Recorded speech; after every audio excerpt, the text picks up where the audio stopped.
સાવલી વિધાનસભા ક્ષેત્રની અંદર સાવલી અને ડેસર અને વડોદરા ગ્રામ્ય એસટી બસ ખૂબ જરૂરિયાત દરેક લોકોને, જે દીકરા દીકરીઓ જે ભણે છે એમને કોલેજમાં સ્કૂલમાં આવવા જવા માટે, જે લોકો પોતાના ધંધા રોજગાર અર્થે રોજિંદો આનો ઉપયોગ કરે છે એ લોકો માટે, અને જેમ જેમ આપણે જોઈએ છે એમ સંખ્યા પણ વસ્તી પણ વધતી જાય છે અને રૂટોની પણ વધારે માગણી થતી જાય છે. સાવલીની અંદર આ એક નવીન બસ માટે હું એસટી નિગમનો અને સરકારનો આભાર માનીશ, પણ હજુ પણ જે રૂટોની અંદર વધુ જરૂરિયાત છે એને પણ આપવા માટેની જે મારી માગણી છે એ તાત્કાલિક સંતોષાશે એવું પણ મને વિશ્વાસ છે. આજના દિવસે આ બસને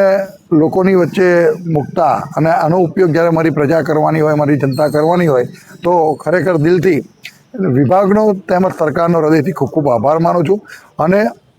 જે હમણાં વચ્ચે સાવલી સાકરદા રૂટ ઉપર જે દીકરા દીકરીઓને તકલીફ પડી હતી અને એ રૂટો પણ પાછા ચાલુ કરાયા છે, એવી રીતે હજુ પણ ઘણા બધા રૂટ બાકી છે. એ રૂટોને પણ તાત્કાલિક ધોરણે નવી ફાળવી આપવા માટેની જે મારી માગણી છે અને નિયમિત રૂટ કરવા માટેની જે માગણી છે એ પણ તાત્કાલિક ધોરણે સંતોષ સાથે એવો મને સંપૂર્ણ વિશ્વાસ છે. ફરી એક વખત આજની બસ માટે વિભાગ તેમજ સરકારનો મારી સાવલીની દેશની જનતા વતી ખૂબ ખૂબ આભાર માનું છું.